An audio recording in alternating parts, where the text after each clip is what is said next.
Olá, tudo bom com vocês? Bom, hoje nós vamos fazer um programa um pouco diferente, né? Nós estamos aqui com o Diego e com a Priscila. O Diego é do Obreiros do Brem, uma ONG tradicionalíssima aqui em Ribeirão, muito tempo atuando. Ele vai contar para a gente um pouco do trabalho, da história, né? Do que ela faz. E queria agradecer a Carla, tá certo? Né? Pela presença. A Carla é assistente social, tá certo? Lá na Obreiros do Bem, e veio também acompanhar o Diego aqui. E a Priscila é de um grupo de hip hop, né? Como? Chamado Reação. O hip hop é um movimento que nasce das periferias da cidade, né? E que é impulsionado aí, eu vou mostrar toda a minha ignorância, mas também é uma pessoa que eu admiro muito, né, dos Racionais do Mano Brown, que inclusive tem programa, muito é uma coisa muito engajada, né, e ali ela traz a voz da periferia através da música, de outras expressões artísticas, né, e ela vai também contar um pouco sobre a ONG Reação. Queria agradecer o Dr. Sobral, que está aqui também assistindo. O Sobral, ele participa da disciplina que todos nós aqui estamos participando, que é Gestão de Organizações da Sociedade Civil, né? O Sobral tem uma larga experiência sobre isso. Queria agradecer ele a participação nessa disciplina, o Ricardo Sobral. E agora nós vamos começar rapidamente, né? Já conversamos aqui, combinamos com o Diego. Quem vai começar primeiro é a Priscila, tá certo? A Priscila vai começar falando um pouco da Reação, né? Ô Priscila, eu fui uma vez, a teu convite, no Parque Maurílio Biagi, aqui no centro de Ribeirão Preto, tem uma pista de skate super legal, e vocês estavam fazendo um movimento lá, muito interessante. E aí eu queria que você começasse a contar o que foi esse evento, tá certo? Para depois contar o que é a Reação. Pode ser? O evento que ocorreu no Maurílio Biagi é um evento em comemoração aos 50 anos do hip hop. O hip hop ele nasce nos Estados Unidos na década de 70, através da união de pessoas da periferia, inicialmente para comemorar o aniversário da Cindy Campbell, né, que depois se tornaria a mãe do hip hop. E ali nasce esse movimento. Então, todo dia 11 de agosto é comemorado o aniversário do hip hop, e esse ano foi muito importante por ser o cinquentenário do hip hop, e a gente entendeu que alguma coisa deveria ser feita na cidade, né? Como o hip hop ele não tem um apoio efetivo do poder público, não recebe investimento. A gente, enquanto organização que trabalha com a vertente hip hop, a gente decidiu comemorar, fazer essa celebração. Então, a gente juntou artistas de todas as vertentes. O hip hop ele tem 4 vertentes, que é o grafite, o DJ e o MC, que são responsáveis pela música, e o break, que é a dança, que seriam o b-boy e o big girl. Então, nesse dia, a gente juntou todos esses elementos dentro dessa celebração para, de fato, comemorar, ser uma celebração. E, além disso, ser um espaço que a gente pudesse juntar a velha geração e a nova geração dessa cultura. Fazer esse encontro de gerações para que também fosse passado o conhecimento. Porque uma coisa que é importante para a existência e para a permanência do movimento é essa passagem de conhecimento. A gente fala muito que o hip-hop é uma história pouco contada, e muito do que se sabe é através de diálogos, de conversas, do que um viveu, de que outro viveu. E ali era um espaço justamente para esse acontecimento. E foi muito bom, foi muito significativo. A gente conseguiu assim, atender muito mais pessoas do que a gente imaginava. E isso foi muito bom. E já pegando esse gancho, a nossa ONG ela trabalha arte, cultura, educação e saúde através da vertente do hip hop. Então, a gente, em todas as nossas ações, em todos os nossos projetos, a gente tem como base o pilar que é o hip hop. Então, a gente realiza alguns projetos, algumas atividades em escolas, em comunidades, e cada uma tem um nome. Então, a gente tem o Reação na Comunidade, a gente tem o Reação nas escolas, A gente realizou alguns outros projetos pontuais de ir a espaços que nós somos convidados para levar algum elemento, fazer oficinas de grafite, de dança, de break, de acordo com o que cada lugar proporciona, né? Mas a ideia é sempre levar os 4 elementos. Então, uma vez por mês, a gente vai em alguma comunidade, alguma periferia. Vou usar o termo que a gente usa, que é a favela, né? Que eu acho que periferia e comunidade é algo muito elitizado, assim. Então, uma vez por mês, a gente vai em alguma favela, em uma favela daqui de Ribeirão Preto, e leva os 4 elementos. É uma festa, é uma celebração, e aí a gente junta com isso alimentação, atividades para as crianças, oficinas. E o Reação nas Escolas é algo mais educacional, onde a gente procura levar um conhecimento mesmo do que é o hip hop.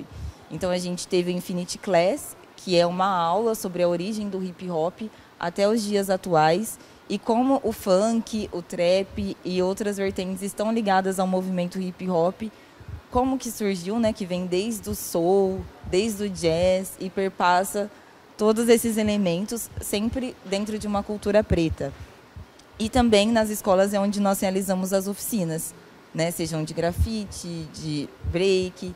Além disso, a gente faz as ações pontuais, que a gente sempre procura realizar em algum centro social, em algum centro de convivência. A gente realizou no SAICA, por exemplo, que é um serviço de acolhimento, então a gente esteve um dia com as crianças. E uma coisa que é importante dentro das nossas ações é que a gente sempre busca levar alimentação. Inicialmente, quando a nossa ONG surgiu, a gente tinha um projeto chamado Cozinha Solidária, que durou por 2 anos, que foi pelo que a gente ficou conhecido inicialmente, não sendo realmente a nossa vertente, mas era o que o momento pedia, né, que as pessoas se alimentassem. E a gente percebeu que a alimentação ela é muito importante dentro de qualquer atividade que você realiza, porque pessoas sem alimentação, elas não participam, elas não adquirem conhecimento, elas não conseguem produzir. Então, a gente sempre leva isso como algo importante dentro do movimento, porque a gente acredita também que o hip-hop, para além de ser uma manifestação artística, é esse cuidado com o outro, esse cuidado de comunidade, né? De um ajudar o outro. Por ser um movimento independente, marginalizado, a gente entende que esse cuidar, esse apoiar é muito importante também. Isso é mais ou menos o que a gente realiza. Muito legal. Deixa eu passar para o Diego, depois a gente volta, tá certo? Para a gente fazer um contraponto entre as duas organizações, eu vou querer saber de você como surgiu, como vocês chegaram a institucionalizar essa organização. Agora, Diego, né? Se a gente podia trocar o microfone. Isso. Bom, a Obreiros do Bem eu conheci quando eu entrei na FEA. Queria mandar um abraço para a dona Marisa, que foi minha professora, tá certo? Né? Ela e a irmã dela. A irmã dela é a... Não conheceu a irmã dela? Marisa. Dona Marli. Isso. É a irmã, certo. A Marli é que ficou mais à frente da Obreiros do Bem, né? Bom, e aí ela é uma organização que trabalha preferencialmente com criança e acho que você podia contar um pouco. A Obreiros do Bem, ela foi fundada há 43 anos no complexo do Parque Ribeirão. Veio num processo migratório, né, lá atrás, das famílias da região Nordeste, vieram para cá por causa da construção do horto, então teve todo esse processo migratório. E aí surgiu uma demanda, tinha um grupo espírita, na verdade, que atuava ali no Botânico, e eles foram lá para o complexo para fazer uma parte mais existencialista. Questão, né, um pouco do Reação, de levar a questão alimentar, a questão cultural, e tinha uma parte religiosa também. Então começou desse formato, depois ali, tanto que era chamado o bairro da 120, porque eram 120 casinhas que tinham em volta. E aí começou a surgir demandas, né? As famílias começaram, se adaptaram, começaram a procurar emprego, esse processo. A gente começou a acolher essas famílias numa parte de creche, né? Então funcionou como uma creche durante um bom tempo. E há um tempinho já a gente se regularizou como uma organização da sociedade civil, né? Em que a gente está ali nesse complexo, é um complexo bem grande, né? São vários bairros que estão ali dentro, falam que é em torno de 60 mil habitantes que tem ali. Então, a gente ali vem como um serviço de convivência e fortalecimento de vínculo, né? Uma organização da sociedade civil, uma OSC. Nós somos credenciados no Conselho Municipal de Direito da Criança e Adolescente, MDCA. E aí a gente atende as famílias que estão em alguma vulnerabilidade, né? Seja ela econômica, seja ela social, familiar. Nós ali estamos nesse bairro fazendo esse serviço em parceria com a rede, então a gente tem o Centro de Referência da Assistência Social, o CRAS, que encaminha, né, as crianças e os adolescentes que estão, né, sendo acompanhados por ali. Então eles encaminham lá para a gente, então tem essa forma de entrada na instituição. Isso inclui os adolescentes em litígio com a lei, por exemplo, ou não? Não. Não. Não, tanto que tem a Give House, né, que faz já esse trabalho. A gente vem só no serviço de convivência, que é um serviço preventivo e protetivo, né? Então as famílias estão sendo acompanhadas, elas são encaminhadas para lá para a gente fazer essa parte no desenvolvimento e esse acompanhamento familiar. Dá um exemplo, que tipo de atividade vocês fazem? Vocês fazem um contraturno escolar? A gente gosta até de não usar o termo contraturno. Desculpa, né? eu posso estar falando uma coisa que já é ultrapassada, sim, né? Porque é isso, a gente não faz um reforço, né, escolar. Tanto que era muito colocado aí, muitas pessoas questionam, né? Então vocês ali dão reforço? Ou as crianças não têm onde ficar, ficam ali? Não, a gente faz todo um processo de desenvolvimento integral da criança. Então, a gente funciona de segunda a sexta-feira, que seria nesse horário, né? A criança tem que estar na escola, tem que fazer parte do programa da assistência e nós oferecemos atividades lúdico-socioeducativas. Certo. Então, nós temos o educador de referência que fica com a turma a semana toda no desenvolvimento do projeto, porque a própria Secretaria da Assistência, né, tem uma tipificação que eles encaminham para a gente os eixos para trabalhar com essas crianças e adolescentes. Então, a gente tem que trabalhar o indivíduo enquanto, né, conhecendo a sua subjetividade, a sua identidade, ele em contato com o outro, com a família, né, e ele com o bairro e a cidade. Então a gente precisa trabalhar esses eixos e aí a gente, enquanto instituição, enquanto obreiros do bem, a gente procura colocar esse eixo dentro de um projeto que a gente faz anual. Um projeto que é construído com as famílias, com os educandos. A gente tem um processo de escuta para a gente trabalhar no contexto, trabalhar com o bairro. E aí a gente coloca isso daí dentro toda essa escuta dentro do projeto. Então, esse projeto que os educadores colocam e acompanham com eles na semana, a gente só muda o nome, mas a gente sempre trabalha esses eixos. Aí eles, através de atividades, igual, por exemplo, lá no Obreiros, a gente, para desenvolver assim, educando dentro desses eixos, a gente estipulou 27 competências que a gente tem que trabalhar durante o ano com eles. Nós atendemos 6 a 17 anos e aí a gente usa da criatividade, isonomia, do protagonismo. Então as atividades elas vêm para desenvolver essas competências com eles. Então, como que a gente trabalha para desenvolver um autocontrole? Então a gente pensa numa ação ali desafiadora para o educando, né, que traz uma reflexão para ele desenvolver isso. E através disso a gente vai trabalhando a convivência e o fortalecimento com a família, né, juntamente. Certo. Tem uma pedagogia que trabalha com projetos com ele, né? Na verdade, assim, é uma pedagogia bem moderna. A gente acompanha eles ali porque a gente precisa ter essa troca com o bairro, né? E a gente precisa levar para eles essa questão dos direitos, questão dos deveres, questão, né, enquanto cidadão, como é que a gente pode trazer esse conhecimento para eles. Certo. Então tem esse diálogo constante. Bom, eu só vou fazer mais uma pergunta para cada um a respeito especificamente das organizações de vocês. Depois a gente bate para um debate um pouco mais, né, de função das entidades, esse tipo de coisa, né? E assim, uma coisa que eu tenho curiosidade, Priscila, é como surgiu, tá certo, a reação, porque geralmente o que a gente vê, né, que se começa aí um certo movimento que agrega uma parcela da comunidade, e aí esse movimento muitas vezes ele se perde, né? E vocês tomaram cuidado de se formalizar, tá certo? Né? Vocês são uma organização formalmente constituída. Como se deu esse processo? Conta pra gente. Então, inicialmente, a gente era apenas um coletivo. Eu acho bom dizer, eu faço parte do grafite, eu atuo como grafiteira também. Então, eu residia no Jardim Juliana, que é próximo à Comunidade da Paz, que é uma favela aqui de Ribeirão Preto.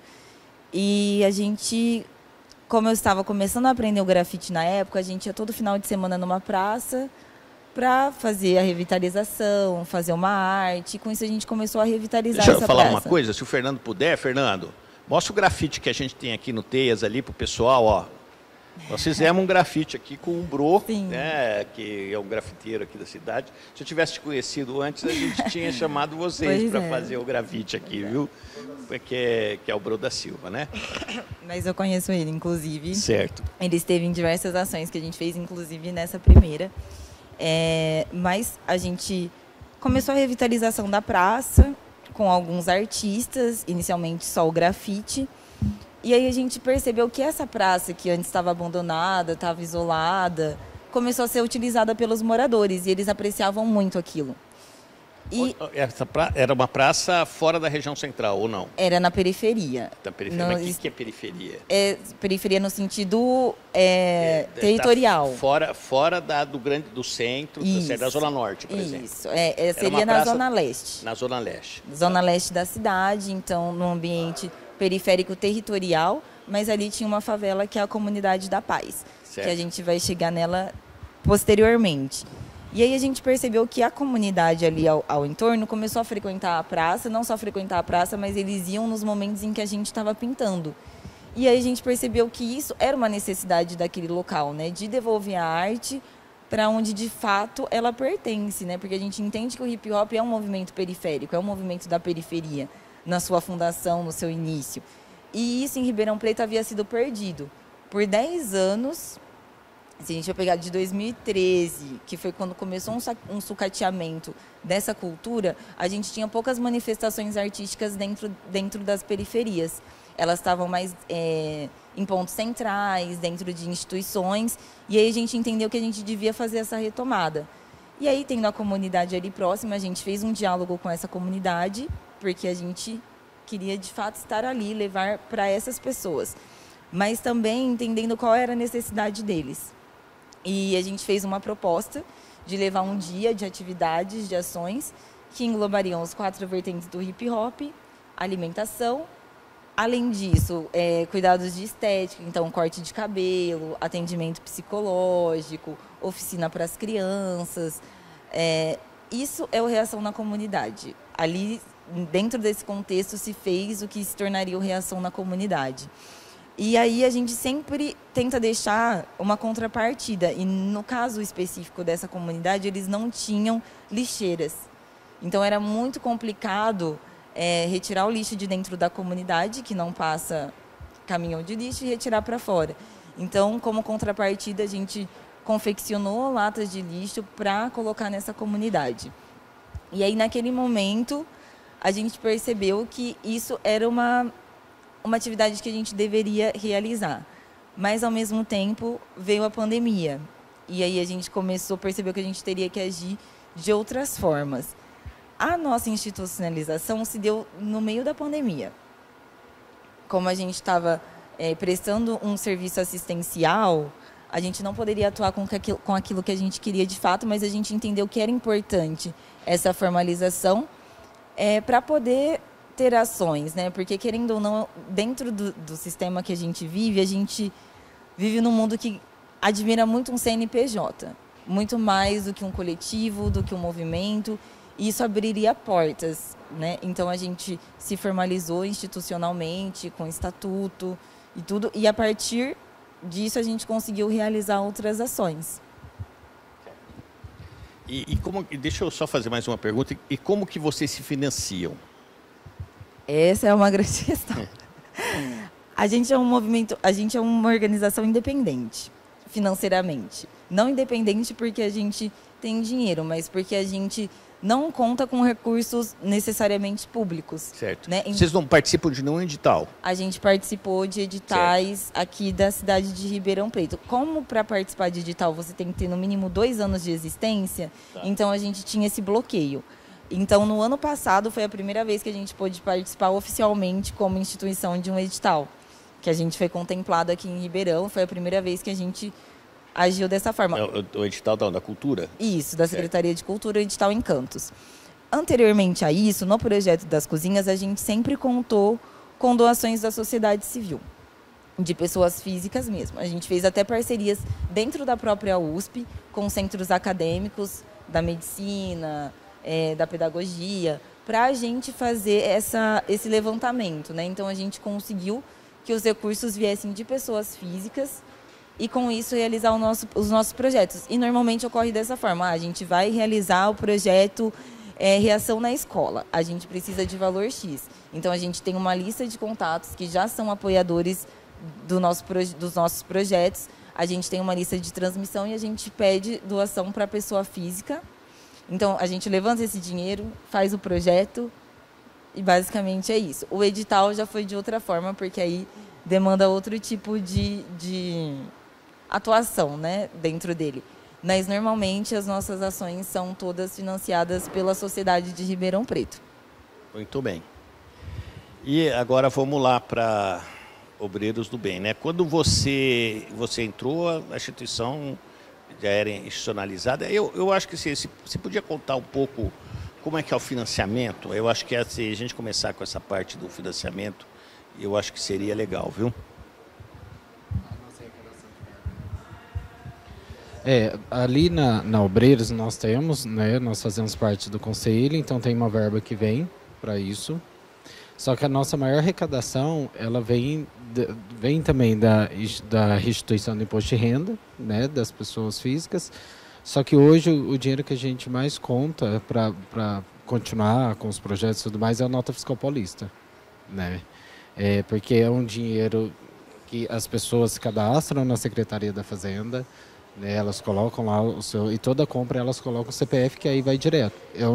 Nossa maior verba vem da nota fiscal paulista. Tem algumas emendas parlamentares também, mas é isso, ela é um tempo, né? A gente não consegue ficar tanto tempo. Quantos atendimentos vocês fazem lá? Então, nós atendemos hoje 200 crianças e adolescentes. 200? Nossa, é bastante coisa. Então, e nós atendemos 200 crianças, a gente oferece café da manhã, oferece almoço, né? E para a tarde também. E os profissionais que a gente tem, porque todos são CLTs. Né? Até porque já que a gente procura desenvolver essa criança e adolescente, a gente quer ter um profissional que esteja lá todo dia. Então, nossa folha é bem alta. Certo. E aí, através da sensibilização que a gente tem, né, das pessoas do Nota Fiscal Paulista, que hoje o nosso foco está praticamente nisso. Porque tem muitas pessoas que se cadastram, mas não destinam a nenhuma instituição, né? Tanto que o número é bem alto, né, de pessoas que estão cadastradas, mas são poucas que fazem essa doação, né? Nem destinam, elas doam, né? Porque seria uma verba que vai, né, que retorna para coisa, não tem nenhum para o governo. Não tem essa coisa, igual muitas pessoas não destinam achando que vai ser questão do leão. Isso, então as pessoas não, e isso não tem relação nenhuma. Vai saber de onde que eu ganho o dinheiro, isso, né? Sendo que hoje em dia, se você usa o cartão de qualquer forma, ele já tem acesso, já né? tem. Então, a gente vem por isso. Hoje a gente está nesse trabalho da pessoa se cadastrar obreiros e qualquer outra instituição, né? O cartão de crédito não tem um sigilo bancário, né? Isso. É isso que você está falando. Bom, e deixa eu te falar uma outra coisa. Então, assim, vocês têm um custo fixo com pessoas muito alto, né? Sim. Certo? Que vocês bem alto. Tem que se virar lá para todo mês. E aí a gente... E a prefeitura não entra com nada? Sim, como a gente é ligado ao conselho, tem uma parte, né, que a gente recebe pelos convênios. Então recebe uma parte, só que ela é pouca pela nossa folha. Certo. Né? E é isso, a gente atendia até o ano passado 6 a 15 anos. Então a gente atendia 150 educandos. E aí este ano a gente já foi para 200, então a folha já aumentou mais ainda. E tem uma outra coisa que você falou no outro bloco, né, que é essa ideia de você estar integrado na política pública, né? Você segue as diretrizes do Conselho da Criança e do Adolescente, é isso? Sim, nós somos ligados ao Conselho da Criança, então, questão da tipificação do nosso trabalho, até a prestação de contas, todas são Não é a ligadas ao secretaria, é o Conselho que vocês prestam conta, é isso? É o Conselho Municipal da Assistência Social, CMAS. Da Assistência Social? Isso, e aí como nós fazemos um trabalho com criança e adolescente... O Conselho, nesses dois conselhos. Isso. Tá. E aí, como é que funciona? É anualmente que vocês prestam conta? Como é que funciona isso? Vocês enviam projetos? Mensal e anual. É isso. Tá certo? Tanto para o Conselho da Assistência Social. A Carla está falando aqui para a gente, vocês não estão escutando, tá certo? Mas ela está dizendo para a gente como é que presta conta, né? Que é mensal e anual. E tanto para o Conselho da Criança e Adolescente quanto o Conselho da Assistência Social. Os dois. Vem cá, Carla, se a pessoa te conhece também. Vem cá um pouquinho. E eu acho que isso é importante porque essa formalização é uma coisa interessante para você ter acesso a recurso, né? Para não ficar porque assim, vocês prestam um serviço social relevante, né? As duas entidades, né, de maneira geral, tá certo? Prestam serviço social relevantes, né? E aí precisa ter recurso e aí tem regras, né, para lidar com esse tipo de coisa. Então, estava falando como é que funciona a prestação de contas. Atualmente, nós temos convênio com a Secretaria da Assistência Social, em Ribeirão, e com o Conselho Municipal da Criança e do Adolescente. Então, nossa prestação de contas é com a Secretaria da Assistência e também com o Conselho, né? A gente faz a prestação mensal, quadrimestral e anual, né? Com relatório aí os projetos, tudo, vem a certificação, vem as normas, a gente tem que mostrar o nosso projeto, a gente faz relatório das atividades. A prestação é com relatório de atividades, né? E também com a prestação de contas financeira. Essa transparência das organizações da sociedade civil, assim, que é um processo de construção, né? Assim, a sociedade brasileira está construindo esse modelo, né? Ela, em algumas vezes, no meu ponto de vista, né, ela supera alguns aspectos da prestação de contas do setor público, né? No sentido que está mais engajado na sociedade, né? Eu acho que tem uma cobrança também, aumentando cada vez mais uma cobrança dos órgãos de fiscalização e controle do Estado. Então, né, isso é uma característica de profissionalização bastante interessante, né? Sobre isso daí. Deixa eu voltar. Pois não. E é até importante ter isso, né? Porque a gente sabe um estigma que tem das instituições sociais, né? Das organizações, das ONGs no geral, né? A gente sabe que tem vários modelos aí. A gente que é credenciado, que é cadastrado, faz parte, tem toda a documentação, né? A gente precisa ser transparente. A gente precisa mostrar para a sociedade o que a gente está fazendo e a gente sabe que, infelizmente, outras tantas também não fazem isso, né? O portal da transparência. Isso. Só uma informação que é importante, né? Essa prestação de contas, a gente precisa divulgar a transparência, né, dela. Então, no site da instituição tem o portal da transparência, onde a gente divulga todos os relatórios, prestação de conta financeira. Então, é de acesso público, né? Tá certo. Deixa eu voltar aqui com a Priscila e a gente... Priscila, me fala um pouco... Bom, o projeto Reação tem uma característica, apesar de vocês terem um braço assistencial, né? Não sei se é assistencial, né? Servir comida num evento, tá certo? Assim, é uma expressão cultural até, né? Porque, né, as pessoas, né, tem muita coisa que se resolve em volta de uma mesa no Brasil, né?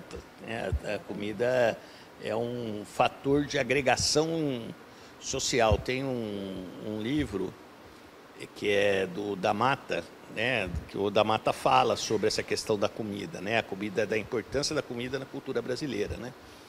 E aí vocês foram por esse caminho, né? E outras ações que vocês fizeram, como a do resíduo sólido, do lixo, tá certo? Na comunidade, que é um problema, né?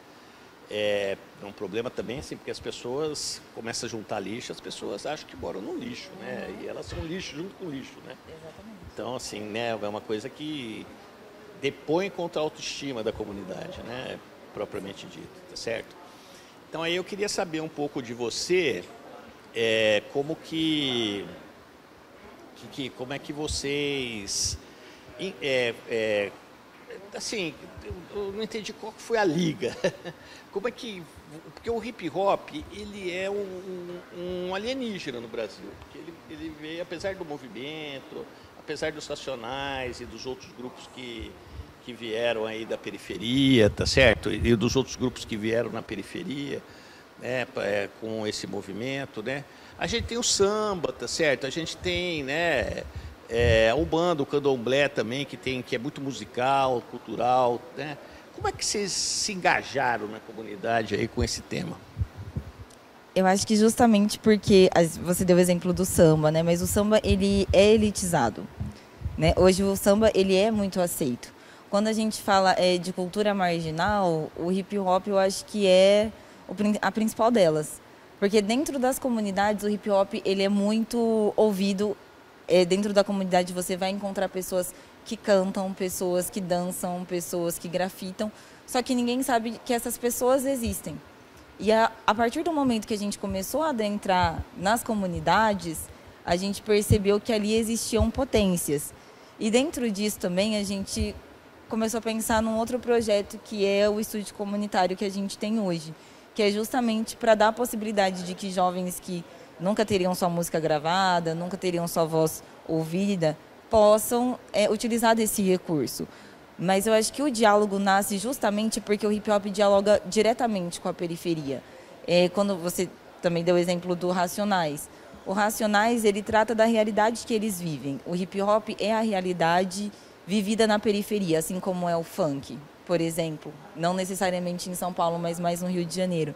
Então, eu acho que por a gente também viver dentro desse movimento, todo mundo que é ligado à ONG está dentro do movimento hip hop. Então, a gente entende o poder e a potência que ele é. Não só culturalmente, artisticamente, mas também como uma ferramenta de crescimento pessoal. Porque a gente fala, o hip hop ele também não é só o grafite, não é só a arte, mas é também a produção,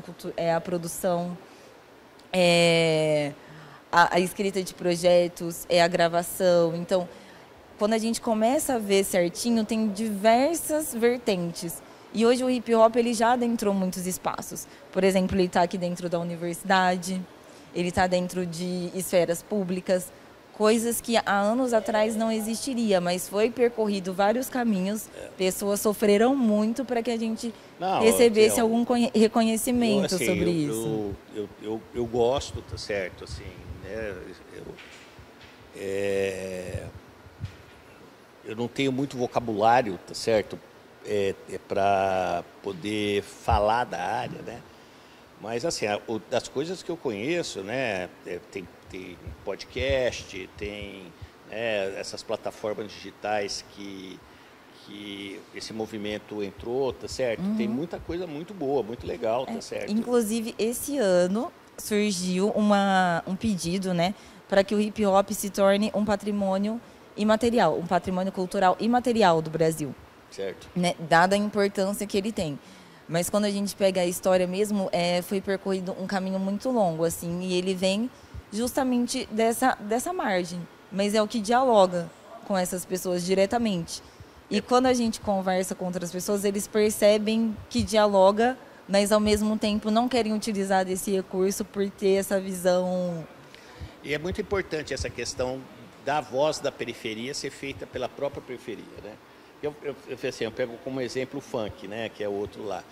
O funk entrou assim, eu comecei a gostar do funk quando eu vi a Fernanda Abreu. Né?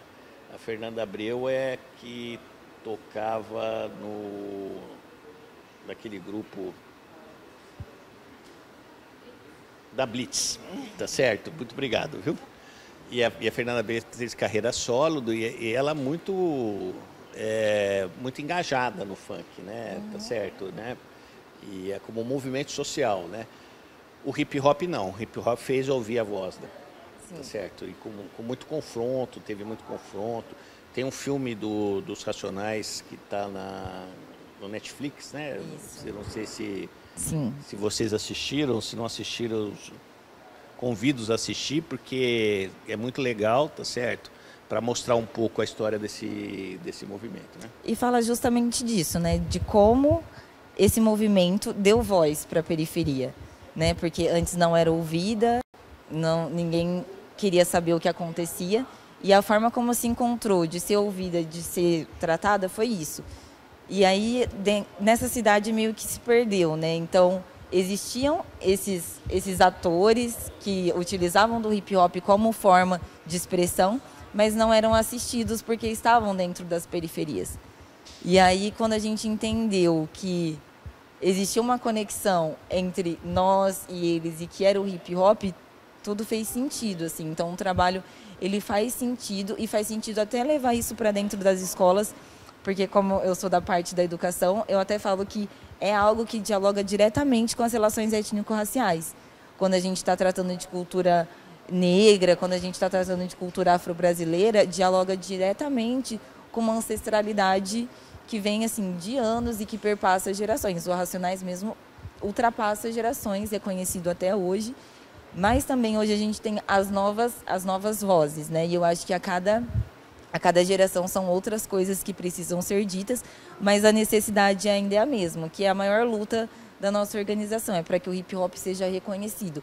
Os 50 anos é uma forma que a gente encontrou também para que o hip hop fosse reconhecido na cidade, como cultura, como poder transformador, como uma arte a ser valorizada, porque a gente tem a valorização aqui do chorinho, do samba, de artes que acontecem dentro do Pedro II, mas essas artes de rua, elas não são valorizadas.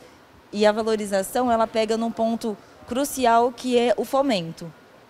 Como você trabalha, como você vive da sua arte, se você não recebe fomento para aquilo. Então, estar dentro da cultura hip-hop também é uma forma de resistência, porque você tem que trabalhar por muito tempo gratuitamente, tanto que eu falo que todo o trabalho que a gente realiza na ONG, ele é totalmente voluntário, porque a gente não tem essa captação de recursos por ser uma ONG relativamente nova institucionalmente, mas a gente ainda assim realiza os trabalhos, porque todo artista também entende que tem que devolver algo.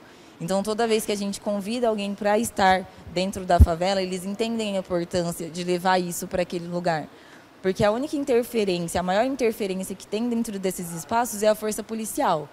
Na época que a gente realizou as cozinhas, eu via claramente que era isso, porque todos os dias que a gente estava lá ofertando alimentação, a polícia também estava lá, cumprindo o seu papel. Mas outras formas de intervenção não existiam. Então, a gente percebe que isso também causa...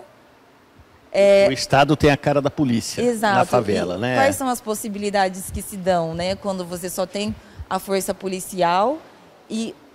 Posso falar o tráfico de drogas dentro da periferia? Sem problema nenhum. Quais são as possibilidades que essa pessoa tem, né? A gente precisa falar também que assim, então estigmatiza a periferia, que o tráfico de droga não acontece na periferia. Exatamente. Né? Porque o tráfico de droga é financiado por alguém, né? Exatamente. E, Certo. e essas Então, pessoas não estão lá. E essas pessoas não estão na periferia, não são essas pessoas que financiam o tráfico de droga. Exatamente. E aí as formas que essas pessoas teriam de ver outras perspectivas é através da arte, da cultura, da assistência, que muitas vezes não chega pelo poder do Estado.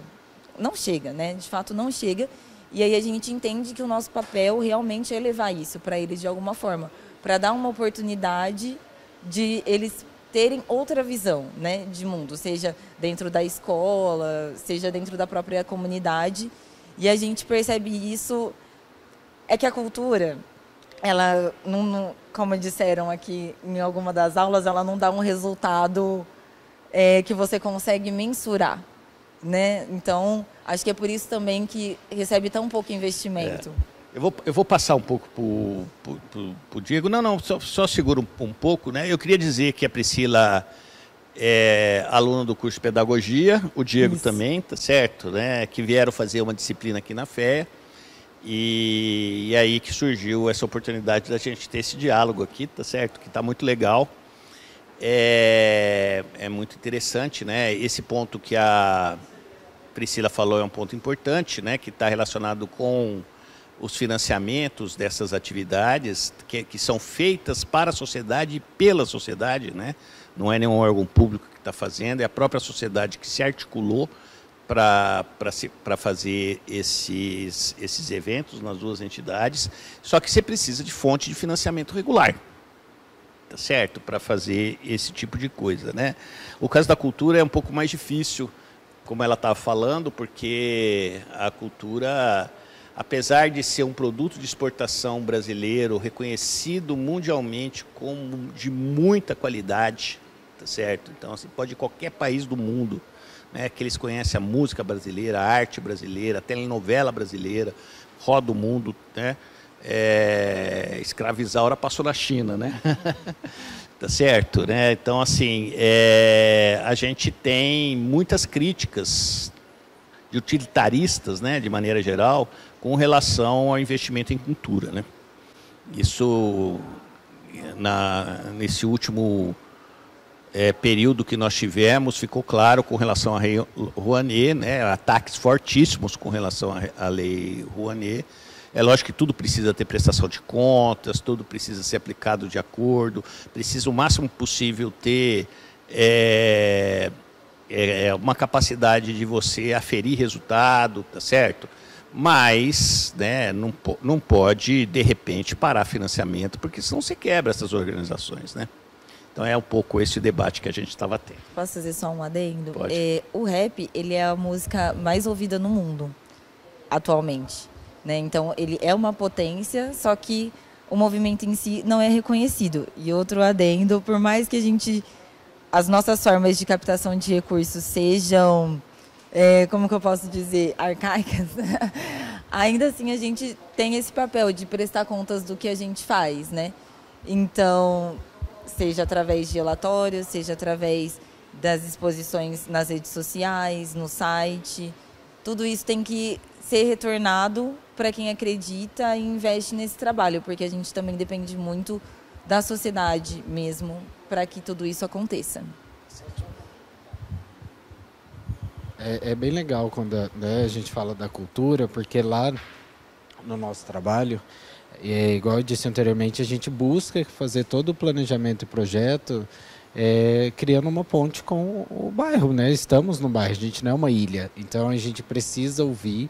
Então a gente tem um grupo de responsáveis, né, que participam desse planejamento. Nós temos as crianças e adolescentes, a gente tem um grupo de representantes que estão lá a todo momento. Nós fazemos assembleias com eles, né, a cada 2 meses, por exemplo, porque é isso, a gente traz sentimento de pertencimento para a instituição, pertencimento, né, do bairro, de quem eles são também, e a gente precisa dialogar a todo momento, né, porque a gente está ali nesse processo, né, de fortalecer o vínculo, mas a gente também está num processo de identidade, e a gente sabe que eles vão ligar a TV, a gente sabe qual vai ser, quando coloca uma notícia ruim, a gente sabe o rosto que aparece, né, questão econômica, a gente já tem isso muito claro. Então, a gente, enquanto uma instituição, estamos ali a todo momento fortalecendo eles e mostrando que eles têm direitos e acessos, né? Que a gente sabe, igual a gente ali no trabalho, nós já tivemos várias atividades que a gente procura ocupar a cidade também, né? Porque eles têm que coisa sentir. Que outros equipamentos públicos não fazem essa interlocução, né? Isso. Na verdade, assim, né, a periferia conhece Sim. mesmo a polícia, né? Mas isso. As outras estruturas chegam um pouco, né, para essas comunidades. E vocês fazem esse papel, né? A gente procura levar eles em outros espaços, que eles precisam ocupar os espaços que eles têm direito, né? A gente sabe que quando chega tem uns olhares, né, que já são desviantes, olhares que olham para esses corpos e não entendem como os corpos pertencentes à cidade. Então, a gente precisa ocupar e aí, nesse processo, fomentar eles enquanto indivíduos. Vocês precisam estar aqui. Então, todas as nossas atividades, elas vêm, na verdade, para fortalecer isso, que é igual quando você fala da política pública. Seria bom se existisse política pública para isso, né? Se isso realmente tivesse mais investimentos, se a gente tivesse mais formas para manter esse projeto. Só que a gente sabe que é muito difícil manter financeiramente, o tanto que porque a conta, se a gente quer ser regular, se a gente quer realmente preparar esse indivíduo, né, colaborar, né, com esse indivíduo socialmente, a gente precisa ter alguém para acompanhar ele todos os dias, né?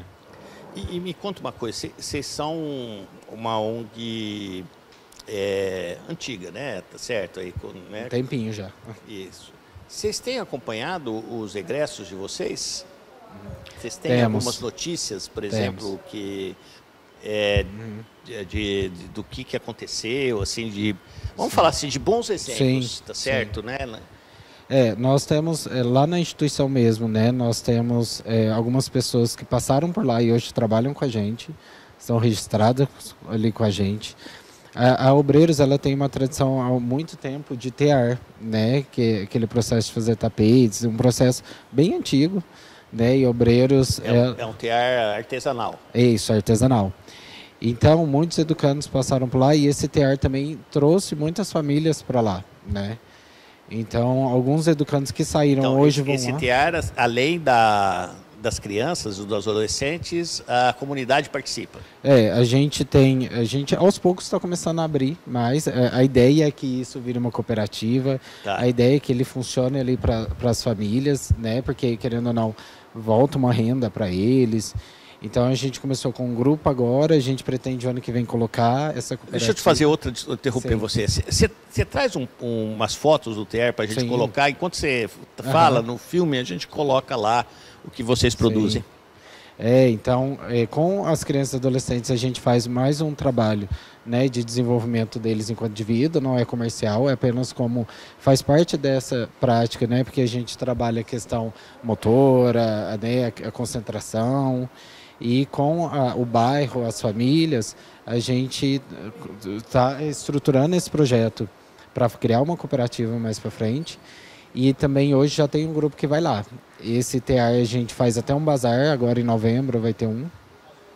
Então isso já ajuda e é uma forma. Então muitos desses educandos, né, voltando, muitos ex-educandos e educandas, eles estão voltando agora para lá, para fazer esse TR, né? A gente tem 3 pessoas que já voltam para fazer esse TR, né? E nós temos a pessoa que está contratada e quando a gente fez 40 anos, a gente chamou muitos para darem depoimento, para conversar com o pessoal, né? Tirando as famílias, porque as famílias que passaram por lá colocaram os filhos lá.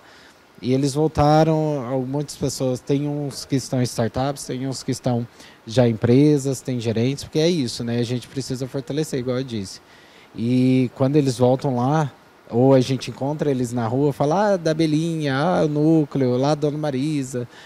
É muito gratificante, porque é isso, a gente está fazendo uma parte enquanto sociedade, né? Não é a gente está salvando, a gente está fazendo uma parte enquanto sociedade, que deveria ser uma política. Certo. E vocês gravaram esses depoimentos? Sim, gravamos, a gente pode... Que legal. Passa o link pra gente. Isso. Tá bom? A gente coloca junto. Uma coisa que o Diego falou, que eu acho que é um diferencial, assim, quando a gente está falando de organização de sociedade civil, é esse vínculo que elas têm com a comunidade. Né? Eu acho que esse é o que diferencia o trabalho de uma organização, é o vínculo que ela tem. Né? E dentro das comunidades que a gente passou, a gente percebeu o quanto a comunidade é participativa desde que você permita que ela participe. Então, existem organizações que vão nos espaços e depositam coisas. Né? Vamos aqui distribuir 100 cestas básicas, mas a comunidade tem 200 famílias. Então, não tem esse diálogo para saber o que a comunidade precisa, para entender o que é necessário fazer naquele espaço. Quando você traz a comunidade para perto, questionando o que ela precisa, a participação deles se dá assim, de uma forma incrível. Você descobre até lideranças dentro dessas comunidades que vão ser à frente de qualquer coisa que aconteça ali. Existem comunidades que já existem essas lideranças, algumas não têm. E é muito legal ver isso nascer dentro da comunidade, essa participação. Ao ponto que elas param de aceitar coisas. Então, essa pessoa que ia lá dar 100 cestas básicas, eles começam a falar, não, se não for 200, a gente não quer. Se não for para atender todo mundo, a gente não quer. Porque muitas pessoas acreditam que tem que chegar, que a comunidade não sabe o que precisa. Então, chega lá achando que vai salvar eles, vai dar a solução dos problemas, só que ninguém melhor que eles sabem o que eles precisam. E quando a gente faz esse diálogo, esse acompanhamento, essa conversa, esse dia a dia, a gente consegue ter uma relação maior e fazer um trabalho melhor, de acordo com as necessidades que eles têm. Isso é bem legal o que ela está falando, porque igual a gente está chegando no fim do ano e começam a aparecer muitas pessoas, né? A gente quer doar brinquedo, a gente quer fazer uma ação, só que é isso, aí vai doar brinquedo, aí dá os brinquedos usados, brinquedos estragados, não tem para todo mundo, né? A gente é uma instituição séria, a gente precisa dialogar com o bairro, e por que não dar o presente para todo mundo igual, né? Novos. Então, a gente precisa acompanhar, até questão de trabalhos voluntários na instituição lá, a gente precisa saber dessa periodicidade, vai ficar um tempo ou vai ser uma ação pontual, porque uma ação pontual para levar algo, depositar e sair, não vai ajudar em nada, né? Não vai contribuir. Porque é uma ação sem vínculos, sem processos, então é um trabalho todo dia ali para as pessoas que chegam. E aprender a dizer não, né, também, porque a gente... ONG normalmente vira depósito de coisas, né? Então, tenho que doar roupa, tenho que doar livro. Nem é o que você trabalha, mas se você tem uma ONG, vocês querem roupa, vocês querem livro. Como você não vai pegar minha doação, né? Exatamente, exatamente. E aí a gente tem que aprender também a falar alguns nãos, né? Porque a gente quer ajudar, a gente entende que as pessoas querem ajudar, né? Mas também tem que entender o trabalho que a gente faz, né? Qual que é o trabalho que a gente realiza? Como vocês podem nos ajudar a partir do trabalho que a gente realiza. E falar isso sem parecer arrogante, né? Do sentido... Mas essa questão que a gente está trazendo faz parte da profissionalização das OSCs, né? Então, assim, ele tem esse estigma, né? A gente tem aqui algo, vai lá buscar, a gente dispõe de um motorista para ir buscar, é um gasto todo da instituição. Chega lá, não é o que a gente precisa e nem o que eles têm para fornecer para a gente é útil, né? Então, a gente fazer aprender a falar não faz parte da nossa profissionalização. Eles entenderem as OSCs, as ONG como algo sério, um trabalho sério, um trabalho honesto e correto, né? Muito bem. Eu acho que a gente já está com um tempo bom, né? Vai para a internet não aceita coisa muito longa, mas eu acho que a conversa foi muito boa, tá certo? Né? Acho que a gente fica como um arquivo, né? Daqui a 5 anos a gente começa a escutar essas coisas. Eu estou tentando fazer vários eventos desse tipo, com coisas que eu julgo interessante e que eu acho que daqui a um tempo eles vão ter mais repercussão do que tem agora. Se bem que eu acho que esse tipo de diálogo aí tem muita gente interessada, né? São diálogos importantes, né? A gente precisa estar aqui porque é isso, é um trabalho contínuo com essas famílias, com as comunidades, com as favelas. Então, a gente precisa levar esse conhecimento não só como esse depósito, né? É isso aí.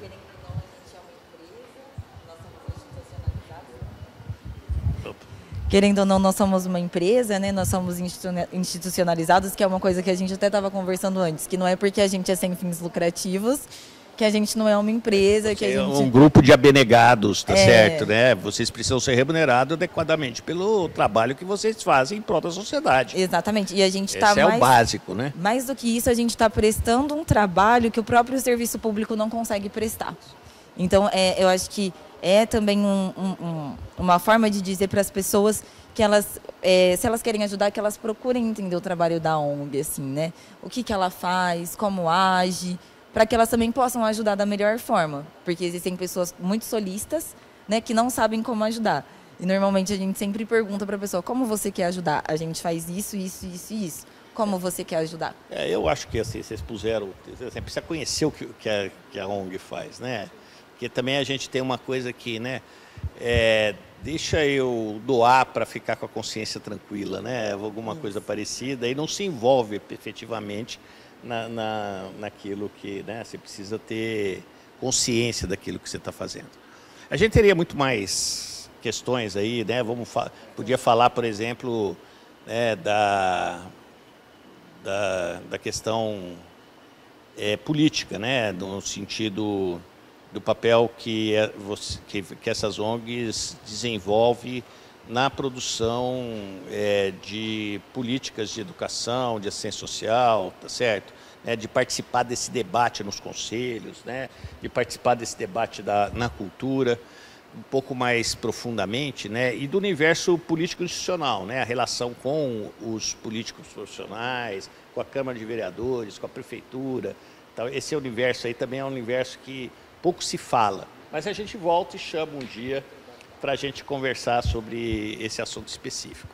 Teremos o maior Eu queria prazer. agradecer aí você que está assistindo, tá certo? Põe um joinha aí, né? E muito obrigado pela atenção para quem ficou até o fim e assistiu o filme. Tá bom? Obrigada. Muito bem.